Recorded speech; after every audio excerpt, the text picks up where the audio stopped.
Bienvenidos y bienvenidas a todos nuestros seguidores. Hoy nos encontramos grabando el segundo capítulo del podcast Caricología.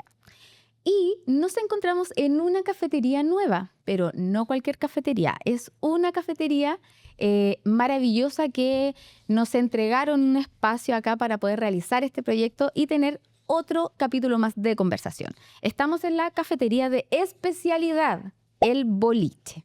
Así que le agradecemos de todas maneras igual a Cristian, a Felipe, que son los encargados de este espacio. Gracias por abrirnos las puertas.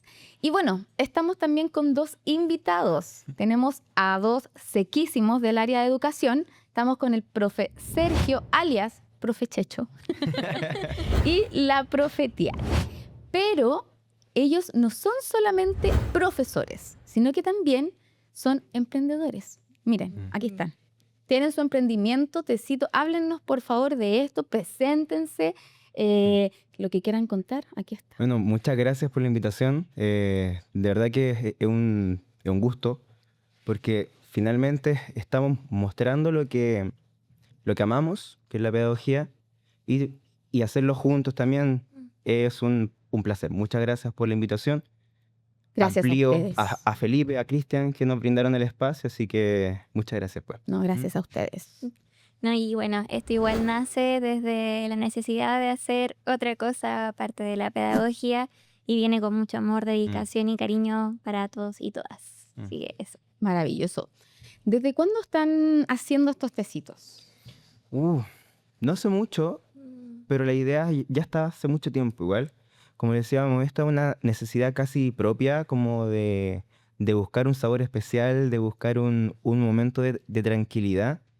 Pero, ¿y si lo hacemos nosotros? Maravilloso. Entonces, nace Teacher of Tea. De hecho, es un eslogan casi como té de profes para profes. Así lo pensamos en un principio. De hecho, por eso es Teacher of Tea. Ok. Y tienen varios sabores. Exacto. Sí. Y cada vez sumando más y más y más por las peticiones, por ideas locas que nacen también. Y estamos con menta chocolate, relajante. Acá tenemos el tropical, Relajante. manzanilla, flor de Jamaica. Y actualmente estamos con uno ahí probando uno para gimnasio, para fitness, algo más, Wow. más activador. Así que ahí Tenga estamos harto probando. energizante. Sí, Sí. claro. Maravilloso. Estamos buscando algo que también nos acomode a nosotros y lo que vivimos también, porque claro, nosotros lo pensamos primero para profes, ahora lo pensamos como para todos. Y además también nosotros vamos mucho al gimnasio. Entonces decíamos ya, ¿qué podría ayudarnos también para eso? Así que también estamos buscando por una arista en algo que también nos gusta. Maravilloso. Bueno, después vamos a dejar ahí la dirección del Instagram que tienen ustedes, los sabores, los detalles. Síganlo, por favor, pero por sobre todo, cómprenlo. Son muy exquisitos, yo lo he probado. Riquísimos. Y bueno, hoy día vamos a hablar de neurodivergencia y colegio. Un tema muy importante. No sé si está muy visualizado con respecto a la vereda de ustedes, las opiniones, las experiencias, pero hoy día vamos a hablar de todo eso, los desafíos también, lo difícil que es, y por sobre todo, recordando que siempre en conjunto de un buen café hay una muy buena conversación. Así que vamos a empezar de inmediato y al hueso, con una pregunta al hueso, al tiro. Yo les quiero preguntar, ¿qué opinan ustedes si los establecimientos hoy en día están preparados para responder a las necesidades de todo el universo neurodivergente? Chan. Claro, de una, Chan. Chan. Si pensamos en comparación a otros años, a cómo se vivía quizás cuando nosotros estábamos en el colegio, porque igual no somos profes con mucha experiencia, sí con mucho amor a la pedagogía y con mucho cariño a seguir aprendiendo, pero igual no tenemos tantos años en el campo. Y si comparamos a, por ejemplo, cuando nosotros estábamos estudiando, a hoy se ha avanzado un montón. Hay una brecha de interés, de aprendizaje. Ahora, claramente nos falta no como colegio, como sociedad, nos falta como padres quizás, como profesores mismos. Y nosotros igual estamos en ese constante aprendizaje. Siento que finalmente no estamos preparados porque cada vez se aprende más. Ya. Opino lo mismo. En este caso, por las mismas experiencias, se intenta realizar parte de la inclusión, y creo que muchos profesores también estamos a la par de decir, queremos la inclusión, pero ¿y los recursos para? Tenemos también la brecha familiar. ¿Estarán dispuestos para el establecimiento? Los estudiantes también que están dentro de este círculo estarán preparados para. Nosotros como profesores, en este caso como General Básica, ¿estamos realmente preparados para encontrarnos con esta realidad? Porque claro, la práctica es algo, es unos meses, conocemos un curso y listo. Pero después vienen otros grandes desafíos en otros colegios. Entonces, eso también es como... Es parte como de... intentar abarcar dentro de nuestras posibilidades a muchos casos, a muchas realidades. Por ejemplo, igual yo tengo 18 cursos. Entonces, 18. Sí, 18. Desde prekinder hasta cuarto básico. Entonces, vuelvo a repetir, uno tiene la vocación, tiene la pasión, tiene la fuerza que se necesita para ser profe, creo, porque finalmente esta carrera necesita mucho de querer, de intentarlo, de luchar. Pero a veces nos vemos limitados como por la realidad. Decir algo en lo teórico aquí puede sonar muy lindo, pero cuando lo llevamos a la práctica, a un curso de 45 estudiantes, donde independiente de de las realidades neurodivergentes, tengo 45 mentes distintas. Claro, hay más complejo. Claro. Es más complejo. Porque, por ejemplo, igual siento que el espacio escolar no hay que verlo desde un área como tenemos, por ejemplo, 50% neurodivergente y 50% no. Yo creo que es más fácil pensar que todos somos distintos. Y si trabajamos con la idea de que no hay que encapsular a esta fila, a estos niños, a este estudiante, a los chicos de atrás, a los chicos de adelante, sino que todos somos diferentes.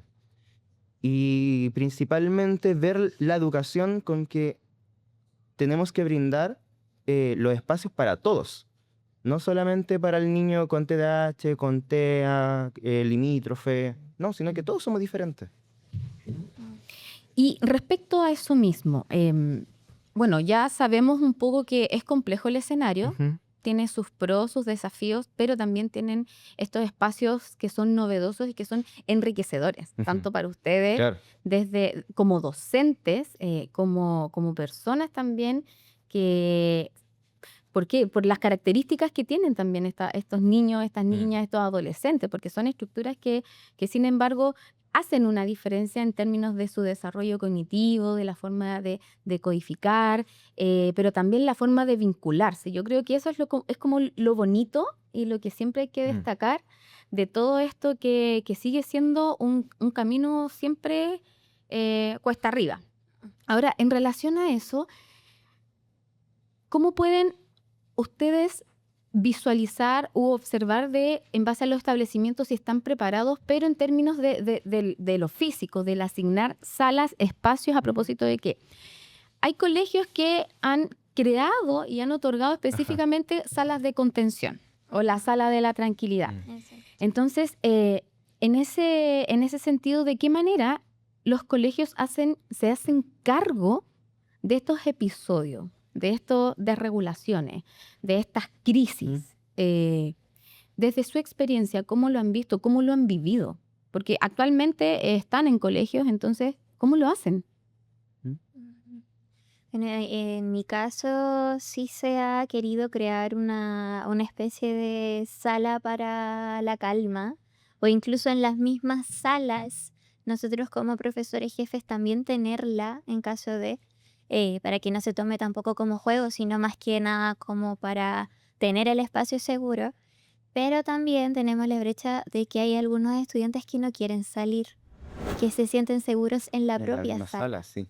Entonces, claro, hay diferencias y tenemos que igual verlo desde la perspectiva de que cómo es el estudiante, qué es lo que necesita, cómo podemos nosotros hacer para ayudarlo, más que generarle un estrés de salgamos a la sala de la calma.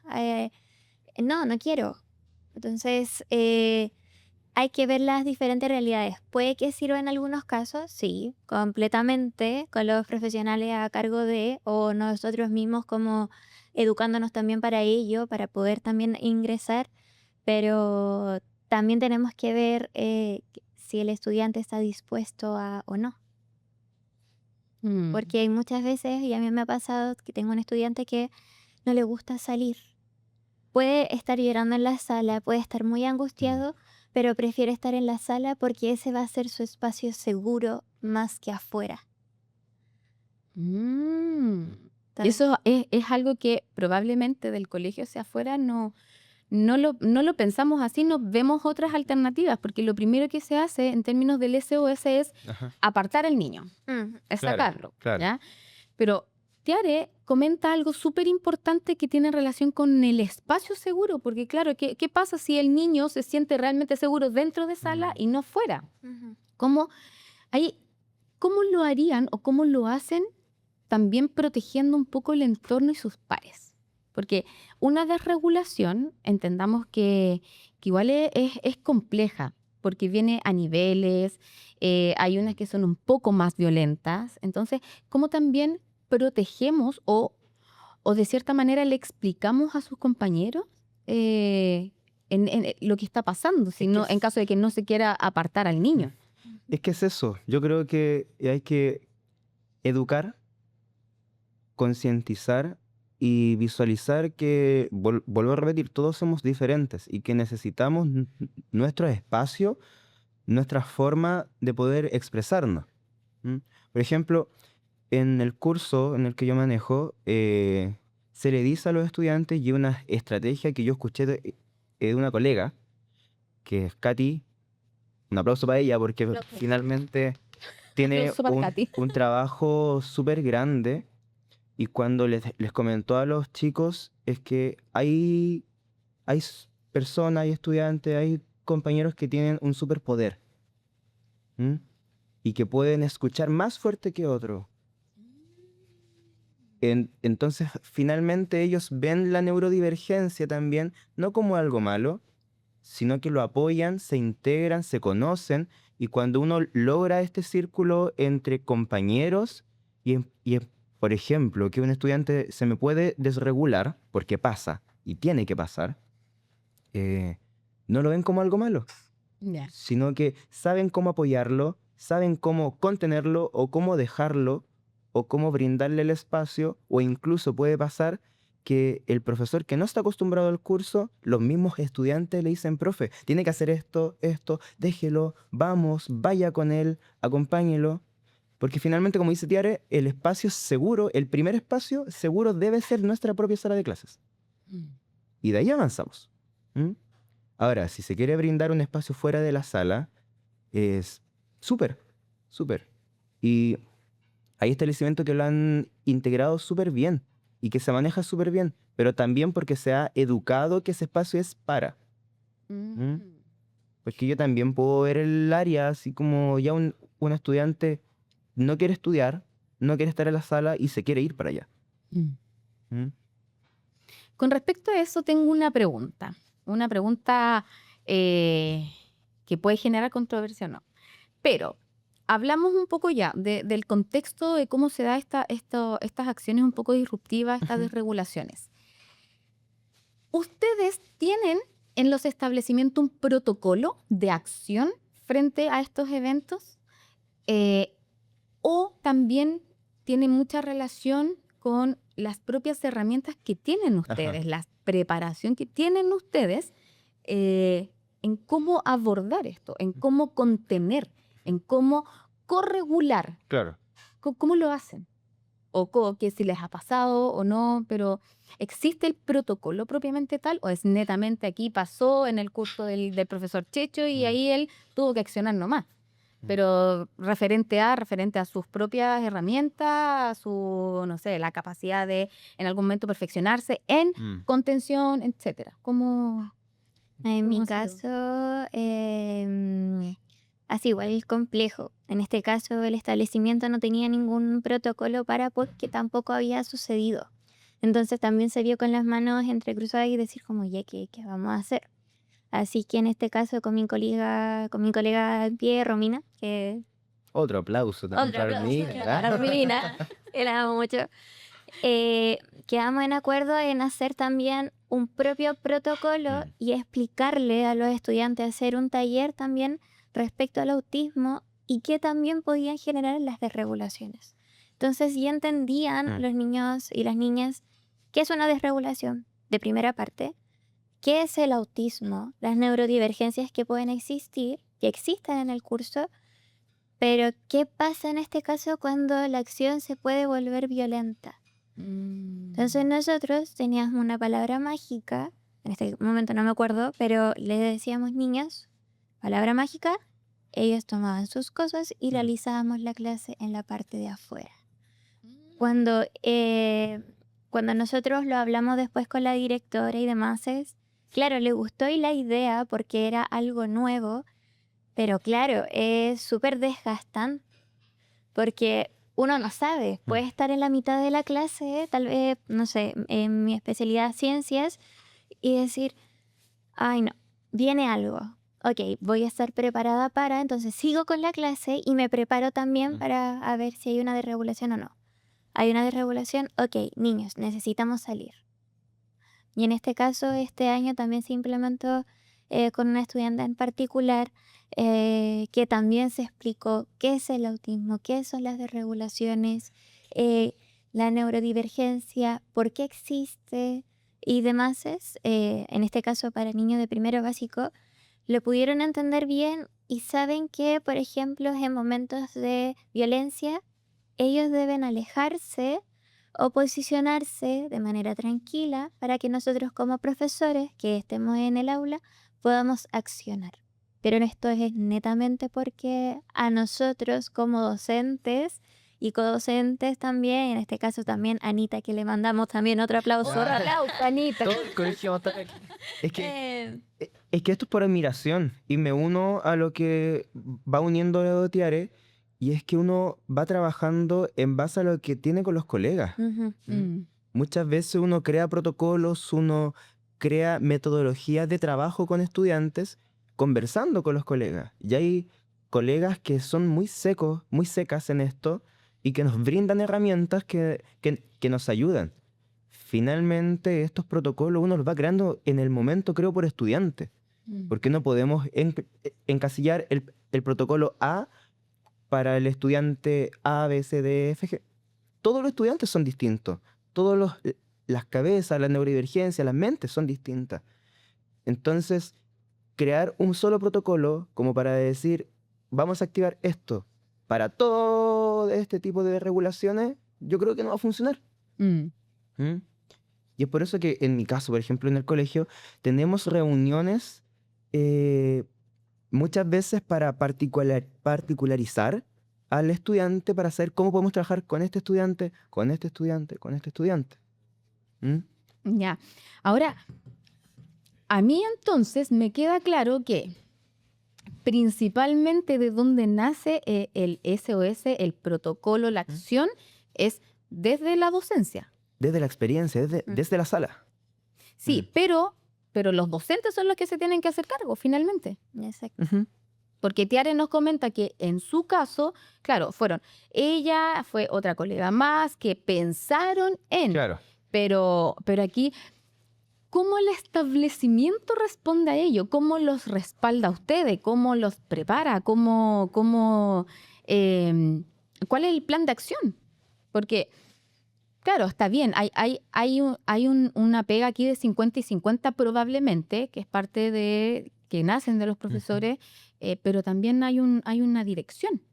Hay algo más arriba que está a cargo de y que es el representante de. Claro. del establecimiento, que es el que tiene que firmar en un documento importante, ponte tú cuando tiene que ir a la superintendencia, Ujú. que el colegio se está haciendo responsable de, que el colegio tomó las medidas sancionatorias de. Entonces, ¿es solamente la cara visible la dirección o tiene realmente participación y colaboración en la creación de estos protocolos? O sea, están con Es como nosotros. la realidad es Ujú. esta. O sea, ¿por qué lo digo? Porque siento o se puede observar que los docentes con respecto netamente a esto están súper abandonados, están súper solos y Ujú. tienen que entre ellos mismos generar plan de acciones. Claro. Pero, ¿qué pasa cuando hay un problema mayor? ¿Está el respaldo del establecimiento o, chuta, yo hice lo que pude? Ejemplo, yo hice lo que pude con el niño, no sé, se me salió de las manos. Ya, pero hay un grupo de convivencia escolar, hay Ujú. un grupo en donde, no sé, un director o una directora tiene que tomar conocimiento, pero tiene que ser parte de Mm. también. ¿Pasa o no pasa? Mm. Hay momentos en que sí, bueno, en este caso, con el primer estudiante del que estábamos hablando, nos vimos como encasillados de ya, ok, ¿qué se está haciendo? Y desde la misma municipalidad se mandó como para que nosotros explicáramos más o menos lo que se está viendo, porque era un caso bastante grave y que en muchos años no había ocurrido. Claro, ellos fueron la cara visible de decir, Las profesoras hicieron tal cosa", pero nosotros también teníamos que defender nuestra postura de que nosotros lo hicimos más que nada como por las herramientas que hemos podido tener desde el momento. Es lo que se nos ocurrió y listo. Ahora yo creo que sí podría estar un poco más avanzado pero depende de cada establecimiento también cómo lo vaya tomando. Claro. Porque el profesor es la primera cara que el estudiante va a ver respecto a una desregulación. Luego esto se tiene que explicar a la familia, probablemente. Hay dirección, probablemente no está. Te puede estar recordando. Pero más allá de eso, por la desregulación y la explicación que uno tiene que dar va desde el docente. Al menos en mis casos. Mira, yo me siento súper acompañado en el colegio. ¿Ya? Yo no puedo decir. Un aplauso al Ya colegio. el colegio abierto. No, pero es que uno como profe nuevo llega con mucho miedo. Ya.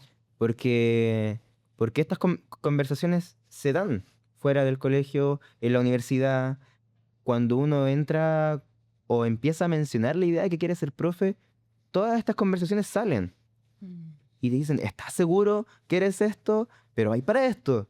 Entonces, uno entra con mucho miedo y en mi caso, cuando yo llegué a este colegio, dije, wow, o sea, hay un apoyo de profesores, de colegas, pero ¿quién nos cubre la espalda, se podría decir? El equipo directivo que yo tengo, mis coordinadores, siempre están.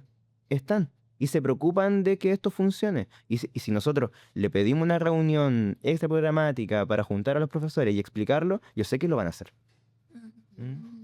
Por supuesto que esto queda con un acta, se menciona la dirección, hay que dejarlo escrito, pero como dice Tiare, finalmente somos nosotros la cara de lo que se realiza en base a lo que se conversó anteriormente.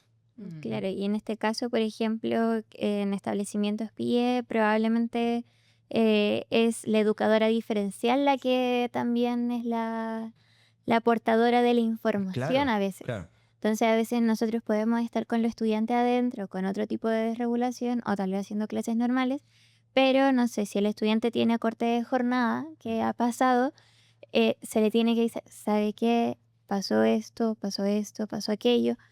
¿Por qué? Porque igual es necesario que las familias sepan respecto también a las situaciones que están ocurriendo dentro de los hijos, como está pasando esto, necesitamos tal vez más apoyo en tal cosa, y ellas también como educadoras diferenciales pueden tal vez darle más expectativa y nosotros también tomar esas ideas para también llevarlas al aula, como un apoyo mutuo al fin y al cabo. Y si lo piensas, igual es súper admirable cuando no hay pie en un colegio. ¿Mm? Porque uno intenta, mis colegas lo he visto, abarcar tanto tanto, tanto, tanto, Tienen que hacerse cargo. tienen que hacerse cargo de muchas cosas.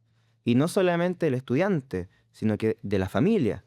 Y no solamente de la familia, de los colegas. ¿Mm? Y además, sumarle el trabajo administrativo. Wow. ¿Mm? Wow. Porque todo esto se respalda. Todo esto necesita una firma. Todo esto necesita una reunión con la familia. ¿Mm? Y no es una reunión de pasillo, no puede ser 15 minutos, porque uno tiene que plantear muchas cosas. Entonces, por eso resaltó la imagen de Katy Martínez en mi colegio, porque realmente es mucho el trabajo que hace. Y así igualmente con las otras colegas, por supuesto, del entorno. Pero, claro, uno dice, yo tengo 18 cursos en particular, pero, o sea, el trabajo que hacen las chicas es súper grande y es súper desgastante, muy desgastante. Y más cuando hay una familia que quizás no está tan de acuerdo con la metodología y pasa muchas veces que la familia, no muchas veces, sino que puntuales, la familia no ve que queremos ayudar al estudiante, sino que ve que estamos atacando al estudiante, que tenemos un foco con el estudiante. ¿Mm? Tal cual. Yo a mi apoderado les digo, todo esto que estamos haciendo es porque porque queremos lo mejor para el niño, lo mejor para la niña. No crea que estamos focalizados en él, no crea que lo tenemos entre cejas porque le tenemos mala. No, al contrario, porque queremos lo mejor para él. Bueno, yo creo que eso es súper importante no dejarlo pasar. ¿En qué sentido? Claro, los papás también hay un tema súper importante que cómo lo toma, cómo participa en esto. Pero por sobre todo yo creo que donde hay un nudo súper crítico hoy en día, que me he dado cuenta a partir de los pequeños que llegan también a mi consulta, que es ¿en qué momento o cómo lo definen ustedes el tema de la reducción de horario de jornada escolar? Porque en la semana está desarrollando crisis frecuentemente de desregulación y cómo finalmente esto de pasar a tener una acción que sea más bien preventiva o protectora es más bien de apartar. O sea, ojalá que el niño pase lo menos posible, el menos tiempo posible en sala, en el colegio. ¿Por qué? Porque yo sé que dura de las 9 hasta las 10, hasta las 11 y listo. Entonces hay que decirle a la mamá que lo venga a buscar. Claro. Vamos a reducir jornada. Pero ¿qué pasa con eso? ¿Cómo lo ven ustedes? No desde el ejercicio propiamente tal del profesor, sino que estamos hablando de Tiare y de Sergio. ¿Cómo lo ven? ¿Cuál es su opinión respecto a eso también? ¿Cómo el límite es tan delgado de que hay una acción que es más bien preventiva, resguardar, y hay otra acción que es netamente de apartar? Claro. A mí me afecta, porque yo pienso en lo que se pierde el estudiante. Yo lo veo así, pero también comprendo el por qué se hace. Pero, por ejemplo, si el estudiante se va a las 12, se pierde todas las clases que vienen después. ¿Y cómo seguimos formando ese espacio? Porque le quitamos herramientas que la clase le brinda también. Claro. Ahora, también entra en la pregunta, ¿estamos dispuestos a que este estudiante que sabemos que se desregula constantemente siga interrumpiendo las clases de 44 niños más? Entonces, hay una pelea, hay una disyuntiva de qué será lo mejor. Claramente estos son, yo creo, como últimos espacios lo último que se hace, lo último que uno busca. Porque uno como profe, y me voy a traer como a esto de profe, porque finalmente es esto, no quiere que el estudiante, no debería querer que el estudiante se pierda clase. Claro. Uno como profe no quiere que el estudiante esté hasta tal hora, porque después se va a perder independiente de la asignatura. Yo hago música, y hay estudiantes que no están en mi clase porque lo vienen a retirar antes. Pero pasa lo mismo con ciencia, pasa lo mismo con lenguaje, matemática, ¿qué es lo que pasa después?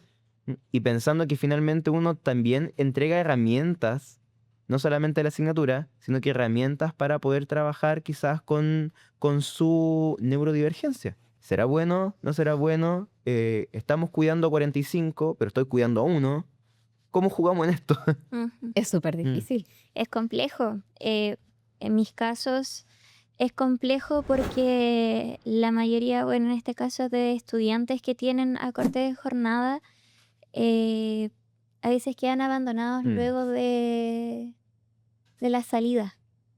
Porque los padres tienen que trabajar, tienen que aportar dentro del hogar. No hay tiempo para terapias, no hay dinero para terapias. Entonces también uno piensa y dice, ¿estaré haciendo el bien o realmente no? Nosotros, claro, tenemos el protocolo de enviar guías si es necesario de las asignaturas en donde no está el estudiante para que las pueda estudiar en casa, actividades del libro y demás, es que en otras áreas también. Pero, claro, se pierden el contacto, por ejemplo, de la profesora de inglés, que la ve solamente una vez a la semana. Mm. El profe de música, una vez a la semana. Religión probablemente también. Entonces, igual es complejo. Para mí es como, ok, estoy haciendo la corte de jornada del estudiante junto al programa de integración porque las desregulaciones son altísimas, puede llegar a ser peligrosas para el estudiante, pero ¿qué pasa después? Mm. ¿Y si realmente el estudiante está siendo vulnerado a sus derechos? Porque el contexto que tiene Sergio como colegio no es el mismo que el mío. Entonces yo digo, tal vez realmente no le están dando la medicación, o tal vez sí, o tal vez están consiguiendo dinero para hacerlo, pero tienen que trabajar. ¿Y si el estudiante va a trabajar con ellos? Mm. Estoy vulnerando el derecho también del estudiante a la educación. No, es que Tiare se ha sacado una Sí. maravillosa. La Tiare ha dado, pero en el clavo de la discusión de la discordia. No. ¿Qué pasa cuando el colegio también es un espacio? No es un Seguro. espacio, no. No, el colegio de forma probablemente secundaria también vulnera los derechos. Ah. ¿Con qué? Con no otorgar el espacio para la educación, para que el niño de todas maneras siga su proceso, porque bueno, uno de los derechos del niño es que tiene que estar Sí. en el colegio, tiene que aprender, tiene que contar con esto, se le tiene que entregar este espacio. Pero el colegio, ¿qué hace? Es, no, a ver, ya, tiene una jornada reducida, ok, pero ¿dónde están las otras herramientas que como establecimiento tienen que otorgar? Tienen que mediar, tienen que facilitar, pero aquí no está facilitando, o sea, se está facilitando en realidad un episodio nuevo de desregulación, de otra vez quiebra el programa durante el día, pero apartarlo durante tanto tiempo y lo otro, acortarle también el término de año. Claro. Entonces, chuta, ahí es cuando decimos, hay una contradicción, pero ¿cuál es el límite sutil? ¿Dónde está la observación que hay que dar cuenta de cuando se está generando igual una vulneración de derecho por parte de un establecimiento que tiene que ser un cogarante de derecho? Es complejo, es súper complejo porque, claro, el establecimiento puede ser el lugar seguro, pero si el estudiante no se siente también seguro dentro de... Claro, a nosotros el estudiante, por ejemplo, está hasta la hora de almuerzo, pasa ese periodo y lo vienen a buscar y se la última hora. Pero igual está esto de, ¿qué pasa después? ¿Qué podrá hacer el estudiante después? ¿Realmente estará haciendo las actividades?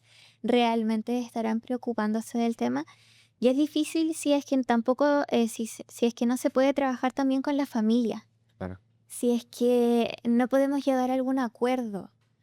Porque claro, van a haber padres que van a decir, ¿sabe qué? Siento que mi hijo está perdiendo tanto la jornada que prefiero que vuelva. Claro, de a poco se hace un progreso. Es como progresivamente se hace desde el establecimiento. Pero cada caso es tan diferente, entonces a veces puede llegar el niño súper desregulado desde el hogar está toda la mañana y nosotros tenemos que llamar desde urgencia. Ahí es cuando entra convivencia escolar y dice, no, aquí realmente necesitamos apoyo, familia, por favor vengan y demás. Eso. ¿Qué es lo que esperamos? Claro, ¿qué es lo que se espera para Uno que... espera que haya un apoyo familiar detrás, uno espera que funcione desde casa también. Ujú. Pero como dices tú, ¿qué pasa cuando la realidad de la familia es compleja también? ¿Qué pasa cuando la realidad no le impide al estudiante tener su espacio de trabajo, de estudio en casa, de tranquilidad, y tiene que acompañar a los papás a trabajar, o él mismo tiene que ir a trabajar solo o sola?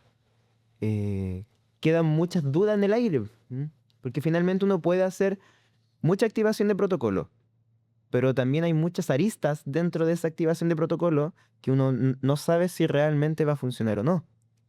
Y el tiempo Claro. que se demora también en eso, Mm. porque si nosotros lo pensamos y vemos la vulneración de derechos respecto a estos temas, por ejemplo, si a corte de jornada y Mm. vemos que el estudiante está trabajando, ¿cuántas denuncias se han hecho? ¿Se han hecho efectivas esas denuncias? ¿Realmente está funcionando el programa? ¿El programa está yendo al hogar? Eso también es otra pregunta que nosotros también nos hacemos como docentes y es decir, ¿realmente está funcionando esto?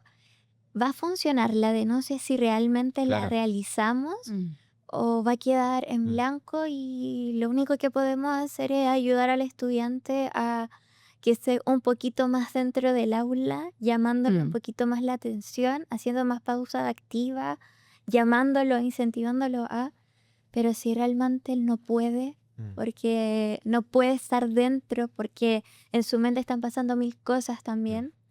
Pero es igual, es cuando tienes a un estudiante dentro de la sala, con esas características. Claro. ¿Qué pasa cuando hay 2, 3? O Eso también es terrible porque Mm. en mi caso, si existe una desregulación de un estudiante, esa misma desregulación puede provocar otra Otra desregulación. regulación. Y así Mm. comienza a escalar diferentes desregulaciones dentro.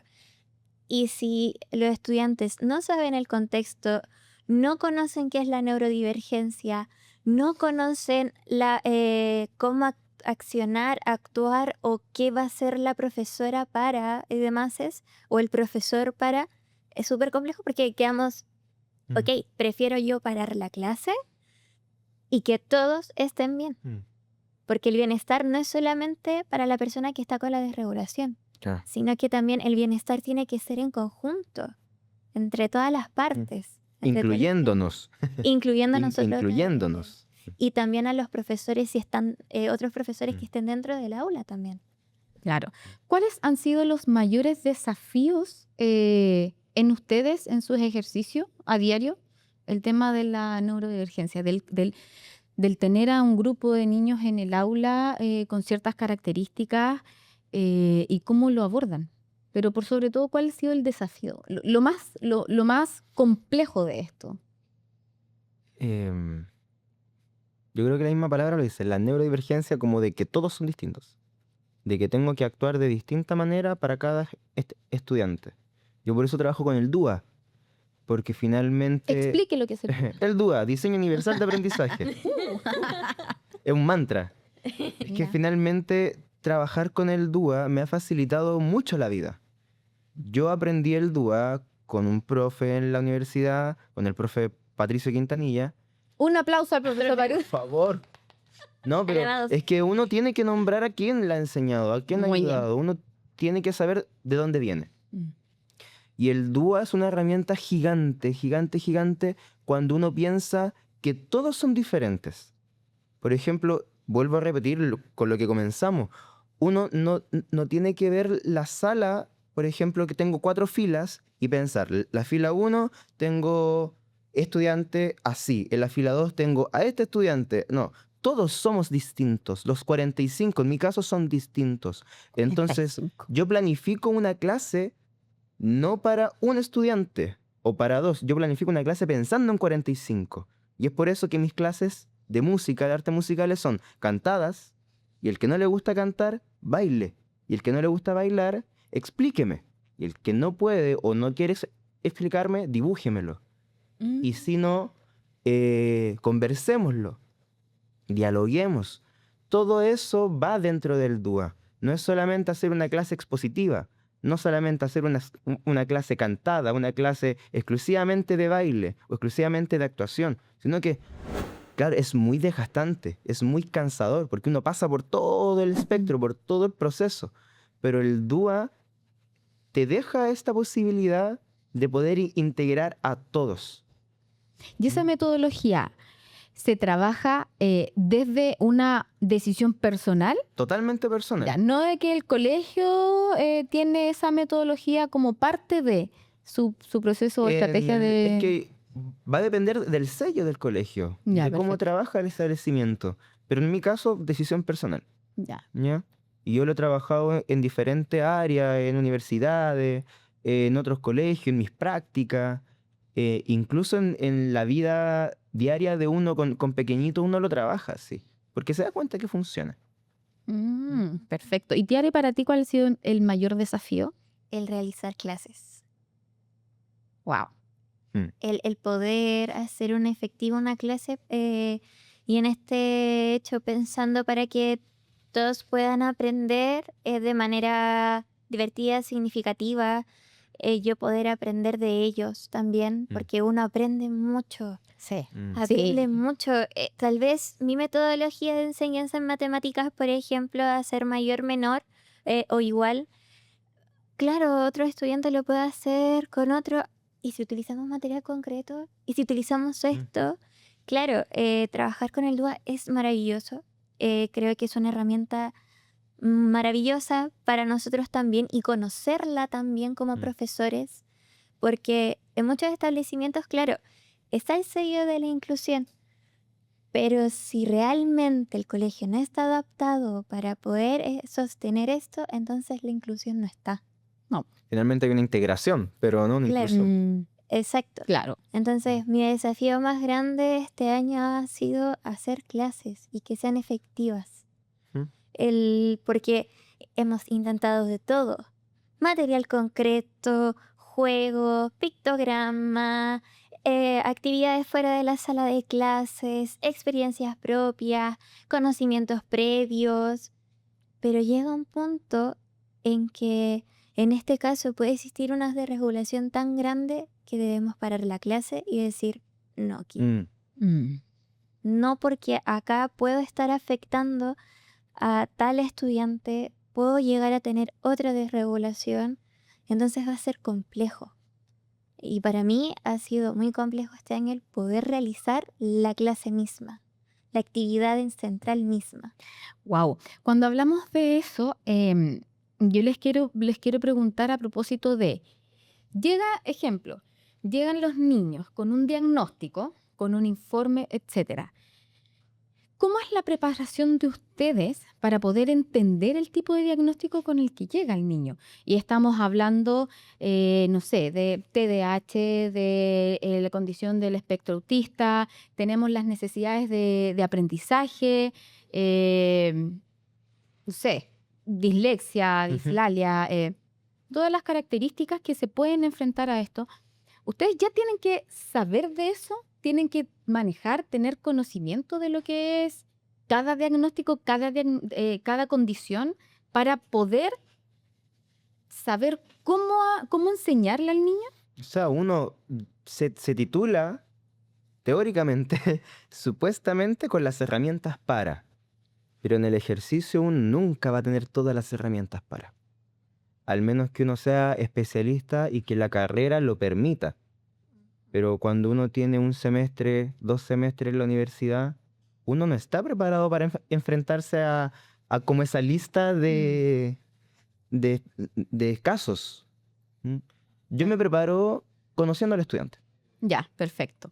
Yo Y me si pre- llega el niño, ponte tú, ya, con un informe que diga que este niño posee, no sé, una condición de dislexia. Ujú. Ahí tiene que haber una adecuación curricular. Ahí tiene que haber una reestructuración, Sí. una evaluación distinta, diferenciada, una estrategia también distinta de poder llevar a cabo el proceso de aprendizaje, O sea, de quizás enseñanza. en mi asignatura quizás es un poco más sencillo, o quizás dúa, dúa, Dúa. en que uno va a intentar hacer de muchas maneras la clase. Entonces finalmente uno encuentra y se da cuenta que el estudiante que no estaba participando se percata de la situación, del problema, investiga al estudiante y dice, ya, pero ¿y si probamos esta acción? Y resulta, sigamos con esto. Ya, perfecto. Ujú. Y va también en conocer al estudiante, individualizarlo, pero para uno, para saber cómo es, no para exponerlo e individualizarlo frente a los estudiantes, Ya. sino que para uno ver, por ejemplo, ya, Juan es así. Y como Juan es así, lo conozco, estudio un poquito desde afuera, en tiempos libres, porque en el colegio no hay tiempo para esto, y lo integro al universo. Ya. Y voy a intentar esta actividad que no solamente me sirve con él, sino que me sirve con todos los demás. O quizás puede ser que esa actividad me funcione con él, pero no con los demás. Entonces uno va jugando, Ya. en mi caso, hasta que encontré la forma de. Mm. ¿Mm? Pero vuelvo a repetir, eso es cuando tengo 1. Pero ¿y si tengo 10? Tengo 4, tengo 5, no sé, en el curso, tengo un limítrofe, tengo un TDA, tengo un TEA, tengo a uno pusimos desafiante. Se van sumando. Entonces es muy Las complejo. características. Es muy complejo. Dios mío, Mm. y yo les voy a aprender un ángel a ustedes. A todos, a todos. Sí. Y finalmente... A quien ustedes representan también a un sector súper importante, así que aplauso para todos los profesores. Es que se pasan, de verdad tienen que hacer todo. ¿De qué manera ha afectado la salud mental de ustedes, de sus colegas, este contexto, esta realidad? Ujú. Oye, Sí, bueno. Bueno, por experiencia propia, yo estoy con licencia psiquiátrica. En este caso, estoy con psiquiatra y psicólogo a la vez, ya que esto igual me ha afectado demasiado. El no poder hacer clases de manera adecuada, el pensar que tal vez no estoy tan preparada como yo pensé que estaba para este proceso, el tal vez no tener el apoyo al 100% de la familia o el ver que se nos complica, a veces puede seguir y complica, y otras cosas más que vienen detrás, es súper complejo, es cansador. Creo que este ha sido uno de los años que he hablado con varios colegas que ha sido muy agotador. Potente. Completamente es como, ¿qué pasó? Como, ¿qué sucedió? ¿Por qué de un ¿En qué momento? ¿En qué momento pasó todo esto? Entonces, claro, aún extraño, lo que yo más extraño es educar, pero ¿y si no puedo nuevamente? Va a ser la frustración completa. Yo vi por ahí, en una publicación del profe Checho, que habló del burnout. ¿Cómo ha afectado eso? Es que el burnout yo siento que hay que verlo como algo que está. Y en la mayoría de los profesores. Quizás no diagnosticado. Pero es fuerte cuando uno termina las clases, 4:30 de la tarde, 5 de la tarde, se terminan las clases, uno se va encontrando en los pasillos de vuelta a la sala de profesores con los colegas y todos muertos, todos agotados. O en los recreos, que uno, por ejemplo, comenta, uno lo ve y ve que está cansado, que está con el café intentando dar lo posible para la próxima clase. Es complejo y es difícil como también estar dentro de ese círculo. Como de darse cuenta que... Lo he pensado así, como que todos en algún momento tenemos que pasar por burnout. Lo que hemos pasado. O que hemos pasado por burnout. Yo, por ejemplo, me pregunto así como, ya, ¿cuándo me va a tocar a mí? ¿Ya? O quizás lo estoy pasando. Porque finalmente el burnout es quemarse dentro del colegio o en el trabajo, no solamente en el colegio, y es decir, pucha, pero no quiero ir por ejemplo, no quiero ir al sexto A. Y después uno dice, tampoco quiero ir al sexto B. No quiero levantarme. No quiero subirme al auto para llegar al colegio. Porque son decisiones tan chiquititas, pero que nos imposibilitan desde antes, desde la casa, ya al estar dentro del aula. Bueno, yo creo que como idea es un factor súper importante que el establecimiento también entregue un espacio de autocuidado. Para mí, yo tengo tatuado aquí en la frente el concepto de autocuidado, porque es lo más importante que existe en la vida, el autocuidado. Ustedes tienen, el establecimiento les entrega este espacio de autocuidado, de jornadas, no sé, en donde puedan echar todo afuera, puedan retroalimentarse con las experiencias, pero también un espacio de contención, de reflexión y por sobre todo de una psicoeducación respecto a esto. Hay niveles de burnout y en cuál estoy, cuáles son las características, cuáles son los rasgos, en qué momento yo ya tengo que consultar con un profesional para poder, insisto, tomar acciones preventivas antes de, porque ya cuando estamos en el último nivel ya sabemos que no queremos absolutamente nada y pasa el tema de que la licencia, hay un tema de salud mental que cada vez se cronifica aún más y no solamente salud mental, porque después viene el cuerpo. Entonces, existe este espacio de jornadas de autocuidado o lo tienen que hacer de manera personal nomás. Sí y no. Desde mi experiencia sí hay jornadas, pero que se hablan en muy pocas ocasiones. Queda como hasta ahí. ¿Ya? Como que tenemos autocuidado, podemos jugar un poco, podemos salir un poco de la zona, pero más allá de eso no. Entonces, claro, desde mi experiencia pasó primero lo físico y luego lo mental. Yo mentalmente, en mi mente, estaba súper bien. Claro. Iba al colegio, pero me dio una alza y baja de presión tan fuerte que llegué a urgencia y de urgencia me mandaron en este caso a la mutual.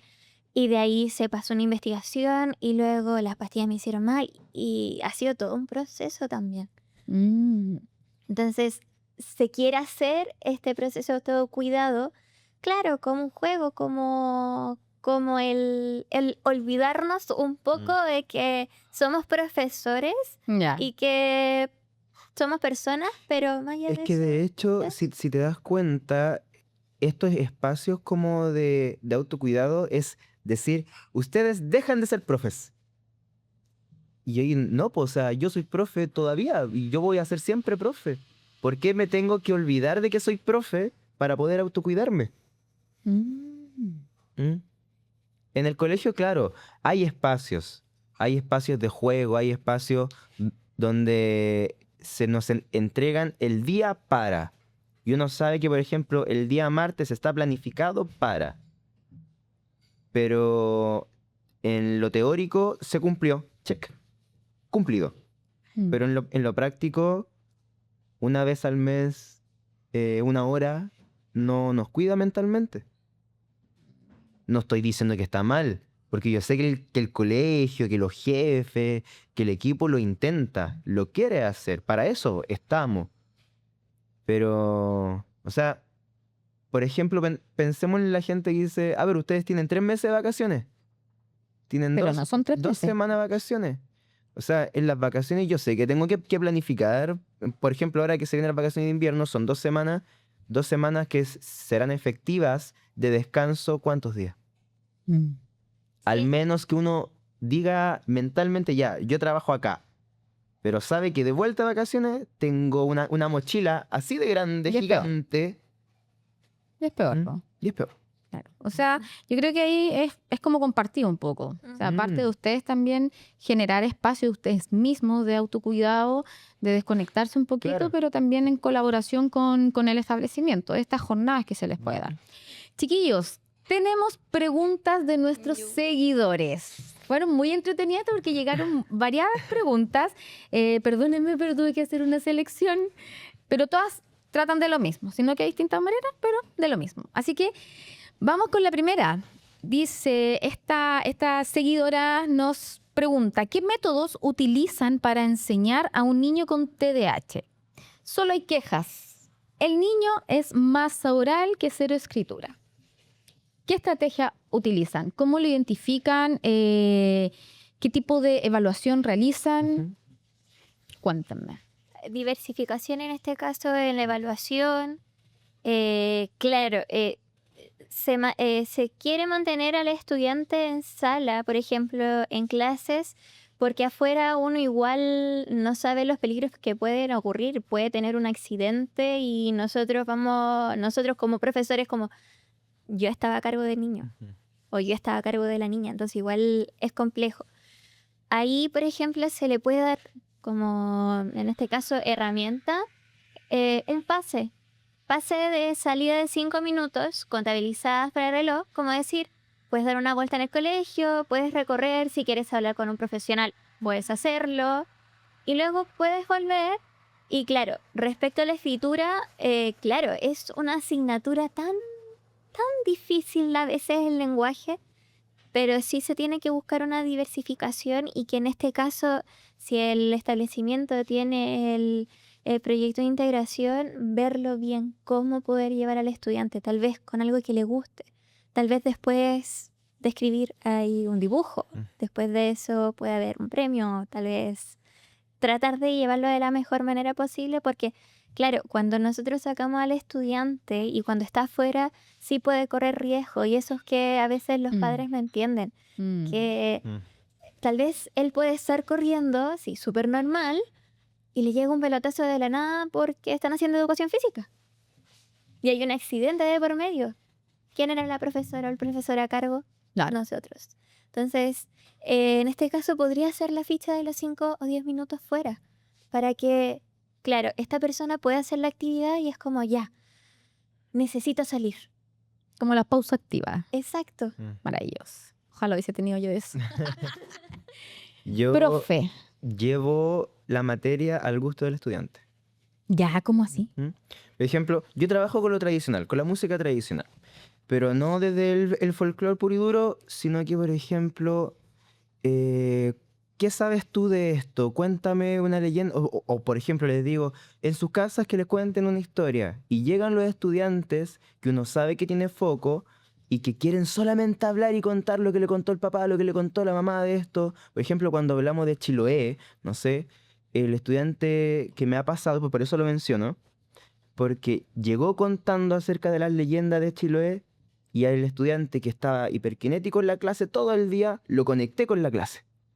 Llegué a conectarlo con esto y lo pudimos hacer, y el estudiante después cantó, después me bailó, me expuso solo en la clase. Es que finalmente eso igual va a conocer otras metodologías y ver cómo podemos llevar el gusto del estudiante a la materia que tenemos que pasar. Porque música me permite ver de muchas aristas el área musical, no solamente de lo teórico, de qué es la teoría musical, sino que cuando tenemos que hacer repertorio, yo por eso veo lo tradicional, lo folclórico, porque lo uno mucho con la familia. Y ahí también hago un vínculo colegio-familia, estudiante-familia, estudiante-colegio, y lo tengo focalizado, aparte del DUA. Dúa. Que nunca se nos Capítulo de hoy día, Dúa. Ok. Bueno, Duolingo. Yo me acuerdo de Duolingo. Ya. Bueno, estas asociaciones. ¿Cuál es la importancia de la familia en este proceso? Total. Y que se escuche total. Dependemos de ellos. Presten atención. Sí. Dependen de ustedes. Exacto. Y uno se da cuenta cuando hay un apoderado o una apoderada interesada, por más disruptivo que sea el estudiante, se logra. A un apoderado que solamente ve que lo estamos molestando y que solamente ve que estamos encasillando al estudiante, no, y vuelvo a repetir, nosotros no citamos, no llamamos, no amolestamos en el libro, no colocamos las notas porque queramos, sino que lo hacemos primero porque tenemos que cumplir con el protocolo legal, ¿cierto? y porque queremos que el estudiante cumpla y le vaya bien y tenga las herramientas en música, pensando, por ejemplo, en las habilidades sociales, de comunicación, corporales. Yo dependo del papá, yo dependo de la mamá o del hermano de la hermana, de la comunicación que yo tengo entre familia-colegio, porque si no tengo este apoyo o si se niegan a ver lo que uno como profesor ve, es muy difícil, porque uno puede decirle, mire, el estudiante yo veo que tiene estas dificultades. Es que mi hija no es así. Es que mi hijo no es así. Pucha, mire, aquí tengo todos los test de Conner. Es que no lo quiero empastillar. No quiero a neurólogo porque lo van a cambiar. Entonces Hay una resistencia. sí, hay una resistencia que también es entendible, porque quizás en algunos padres esto igual sigue siendo algo malo. La neurodivergencia lo siguen viendo como algo Hay malo. un sesgo. Claro. Ujú. Pero finalmente es cómo el estudiante se puede entender a sí mismo y cómo la familia puede comenzar a comprender muchas actitudes del mismo estudiante o niño. Ujú. O sea, es importantísimo el compromiso de los papás. El compromiso. El compromiso de las responsabilidades. Y además que ellos también nos pueden dar herramientas a nosotros para. Por ejemplo, los gustos. ¿Qué le gusta al niño o a la niña, el adolescente, etcétera? Para que nosotros también podamos trabajarlo. En realidad nosotros lo hacemos más que nada porque vemos un cambio, ya podemos trabajar con esto, pero lo necesitamos porque queremos ayuda en esto. Más que nada, no porque sea una molestia ni nada, No. sino más que nada porque necesitamos también tener los recursos para nosotros también poder decir, ya, esto es lo que le va a interesar, yo con esto puedo engancharla en clases. Entonces, para que los padres no lo sepan, no es porque queremos molestar, sino más que nada que ellos son un apoyo importante, porque además cada estudiante, cada niño y niña puede ser muy diferente tanto en el hogar Sí. como en el colegio. Y a veces, claro, los papás quedan súper sorprendidos y es como, no, realmente está pasando esto. Y cuando uno le lleva a prueba es como, ok. Como que, O sea, a mí me han dicho que las pruebas que yo muestro son falsas. claro, y puede pasar constantemente. Entonces, igual el apoyo de la familia es importante. Uno, para que ellos sepan que nosotros estamos al 100% comprometidos, para que sepan que nosotros realmente queremos ayudar. Y que además necesitamos también saber cómo podemos ayudar. Claro.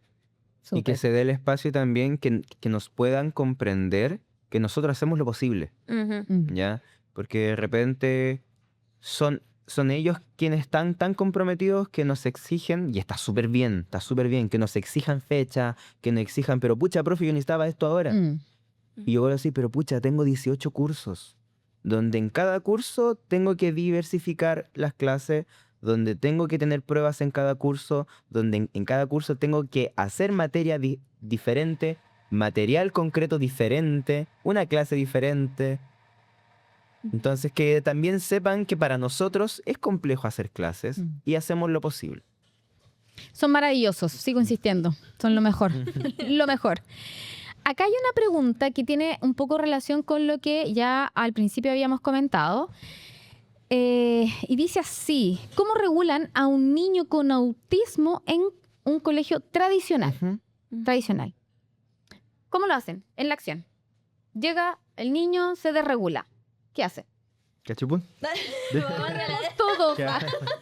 Corremos alrededor de la sala. Todo puede ser posible, si lo crees. No, en este caso, ver el estudiante en sí. Sí. Ver qué le funciona. Ya. Ver, en este caso, de qué forma. Tal vez pueda sacarle un momento, hablar. Tal vez en el mismo acto en la sala necesito más apoyo, llamar. Entonces, es difícil. Porque, claro, cada estudiante es diferente. Entonces, tenemos que ver primero, y en este caso igual ayuda el PASI, en donde tenemos la información, por ejemplo, esto le ayuda al estudiante para que en caso de desregulación pueda hacer. Pero en el momento tú no... No vas a ver el No PASI. ve el PASI. No, uno lo hace más que nada como por inercia. Es como, Claro. ya, Démosle. Hagamos. creo que esto puede ayudar. Ok, hago esto, ya no ayuda mucho. Voy a intentar con otra estrategia. Ya, hago eso. Me ayudó un poquito. Voy a intentar, voy a seguir. Ya. ¿Termino? Ok, listo. Pero es como al juego y error, juego y error. Mm. Yo sé que es complejo, pero yo valido. ¿Ya? Es como ya, se desreguló, perfecto. Desregúlate. Yo no te voy a decir, siéntate, contrólate. No. Desregúlate, listo. Y busquemos la herramienta. Como dice Tiare, el PASI uno lo tiene mental, pero pucha, uno dice, ¿cómo tenía que hacerlo? ¿Qué tenía que hacer? ¿Qué tenía que hacer? ¿Qué tenía que hacer? Y en el momento, mientras el estudiante quizá está tirando una mesa, mientras está tirando los estuches, mientras le está pegando a otros compañeros, yo valido, pero a la vez cuido a los 45, a los 44, y a él mismo, ¿ya? Entonces, y el apoyo de los demás es muy importante acá. O sea, lamentablemente hoy el teléfono no se puede ocupar dentro de la sala, lamentablemente, porque uno dice, lo necesito para algunas cosas, como profe. Pero, pucha, si se me desreguló un estudiante, ven, por favor, Fabián. Ya. Necesito a mi colega, necesito a la inspectora, necesito a PIE, necesito a quien también sabe que es persona de confianza para el estudiante. Ya. ¿Mm? Y yo lo que hago es validar. Perfecto, chiquillos, está pasando. O sea, tranquilos, estamos acá, se saca el estudiante, sigamos. Exacto. No sí. es como lo que acaba de pasar, chiquillos, no tiene que pasarle a nadie. No, o sea, Es una conciencia desde el aula, que todos lo sepan y que también el mismo estudiante sepa que puede tener una desregulación. sí. Y que, claro, a veces puede llegar a ser juego y error. Perfecto. Y bueno, por último, la última pregunta, antes de terminar, ¿qué pasa con las personas, los niños, niñas y adolescentes que tienen características altamente sensibles? Si bien no es una línea que sale desde la neurodivergencia, Ajá. pero sí tienen también características que son distintas, que son especiales, donde encontramos que hay un grado de empatía que es mayor a lo normal, que hay una decodificación de la información que también es distinta, Sí. que hay también la responsabilidad y una lectura que no todos tienen en términos de lo corporal, del lenguaje corporal. Sí. Entonces, se parece un poco a la neurodivergencia, pero la diferencia es que no es parte de un diagnóstico, Claro. sino que son características. ¿Cómo lo hacen? ¿Cómo lo harían con un adolescente? Ponte tú? Porque puede que hoy por hoy se confunda en este concepto que dicen, pucha, son los niños de cristal. Claro. Pero claro, hay personas que tienen estas características y que están un poco más cronificadas, un poco más intensas probablemente. ¿Cómo lo harían? En mi caso, el ser 100% sincera y conversarlo. Pasa que tengo un estudiante también que se preocupa mucho de sus compañeros y cuando faltan. Como, ¿por qué faltó? ¿Pero por qué no está en sala? ¿Pero por qué salió? ¿Está triste? Y vienen estas preguntas porque se preocupa tanto por el otro y es mejor darle la explicación. ¿Sabes qué? Tal persona no vino al establecimiento porque en el momento al parecer está resfriado. Si quieres le puedo preguntar a la apoderada y te doy la respuesta. ¿Te parece? ¿Te puedes calmar con eso? Si tienes como...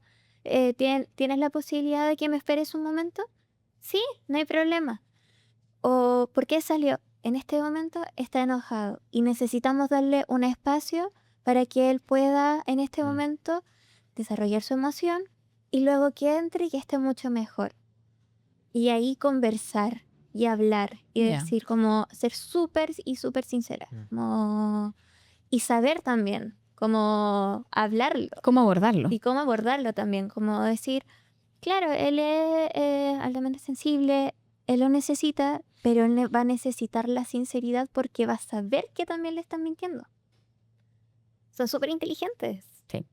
Por eso digo, tienen una lectura que es impresionante. Entonces, eso, desde la sinceridad, de decir, ¿sabes qué? Yo no sé esto, pero lo voy a preguntar. ¿Me esperarías un momentito?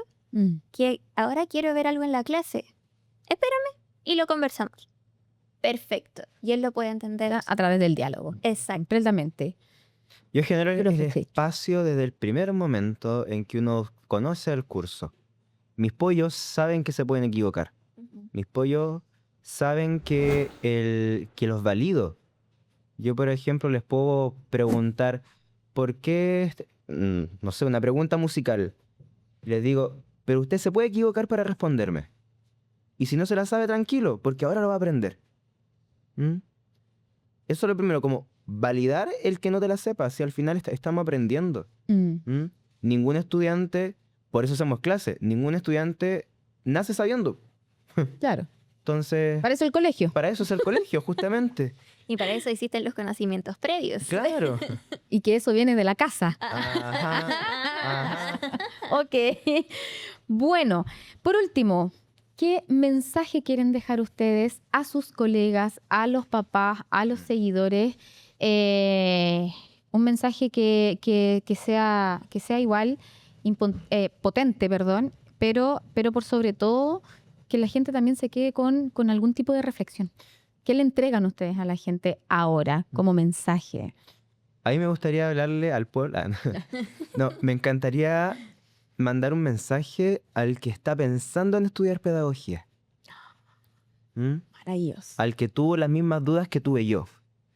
¿Ya? La pedagogía es una carrera hermosa, preciosa, donde uno termina el día diciendo, para esto lo hice. Para esto elegí esto. Para esto estudié 5 años. Para esto me quemé las pestañas. Para esto. Es muy complejo, sí. Es enormemente complejo y es por eso que uno tiene que autoconocerse y decirse, yo tengo la capacidad de trabajar en una profesión donde es totalmente valórica, ¿m? Donde yo tengo que saber que el estudiante está complejo, donde la familia es tan compleja, donde el entorno está complejo, y preguntarse, ¿estoy dispuesto a esto o no? ¿Ya? Porque hoy día nos hemos visto con profesores que no querían ser profes. Y que claramente la educación que da no es de calidad, ¿ya? En comparación a una persona que sí quiso ser profe, que le cuesta, que es muy complejo para él o para ella ser profe, pero que lo intenta. Claro. Porque el vínculo que se genera con el estudiante es notorio. O sea, entre el profe que quizás le cuesta, que es nuevo, pero que ama la pedagogía, es muy distinta a en mi caso, por ejemplo, un músico que por querer dinero se metió a pedagogía y que no quiere ser profe. Es muy distinto el ser pedagogo a ser profe. Conceptos. Es muy distinto Diferencia de conceptos. querer educar, querer amar a la niñez, querer involucrarse en el corazón del niño, a solamente dictar, explicar, hablar. Es muy complejo, es muy difícil, pero pucha que es lindo. Y uno como papá observa eso en casa, la diferencia. Ya. Solamente ¿por qué? Porque nuestros hijos también nos dicen cuáles son. Finalmente uno se da cuenta quiénes son sus profesores y quiénes fueron sus profesores más significativos. Claro. Por lo mismo, yo creo que tiene mucha relación. Eso hace la diferencia. El cómo ellos después integran todo lo que viven en el colegio y con los profesores y lo expresan en la casa. Profe Tiare, ¿qué mensaje quiere entregar a la comunidad? Uy, yo creo que más por tema de colegas, mucho ánimo, mucho apaña. Desde el establecimiento en donde estoy perdimos hace muy poquito tiempo a una colega súper importante. En este momento no está en el mundo terrenal. Y también pensar que está difícil, está complejo. Les recomendaría siempre tener a personas de confianza dentro de su área, poder hablar, hablar, no guardarse, tener personas de confianza dentro del aula o profesores que puedan ayudarte a sentir un poquito mejor, a poder aportar un poquito más. Y también decirle a las familias que realmente tratamos de ser lo mejor posible. Muchos profesores y profesoras estamos tratando de hacer lo mayor posible para que la enseñanza quede, también queden los valores, quede la experiencia, quede el cariño, quede el amor. Y que a veces como profesores queremos hacer muchas cosas, pero no podemos. Por protocolos, por diferentes cosas dentro del establecimiento, porque hay también niveles dentro de... Si bien nosotros somos la primera parte, a veces incluso podemos hasta entorpecer una investigación. Entonces que la familia entienda que a veces no es porque no queramos, sino porque realmente no podemos, que necesitamos de su apoyo y que entiendan que estamos tratando de hacer lo mejor posible para eso. Maravilloso. Oye, yo le quiero dar un aplauso a ellos dos, por favor. Un aplauso, son lo mejor. Creo que desde esta vereda es importante valorar, apreciar lo que ustedes hacen como padres. Yo como mamá también. Hacen una pega tremenda, tremenda, tremenda, tremenda. Y yo creo que uno como apoderado tiene que ser aliado y apoyar la labor de los profesores y no en contra. Si bien hay profesores que sí cometen errores, por supuesto que sí, pero en la medida que uno también tiene un trabajo de colaboración con el colegio, es mejor aún, porque así la transparencia es mejor, porque la comunicación es más viable, porque hay más oportunidades. Así que yo les agradezco a ustedes dos por estar acá, por haber participado. Espero que a ustedes también les haya gustado. Si tienen alguna duda, lo pueden dejar escrito. Va a ser contestada siempre. Y también nuevamente agradecer a la cafetería El Boliche. Felipe, Cristian, muchas gracias por concedernos este espacio nuevamente. Síganlos, vengan a visitarlos, por favor, los que están cerca de la comuna de La Florida, Puente Alto, Vizcacha, vengan a visitarlos. Y también, por favor, sigan la página de los profesores emprendedores. Que a todo esto, los tecitos los encuentran aquí en El Boliche.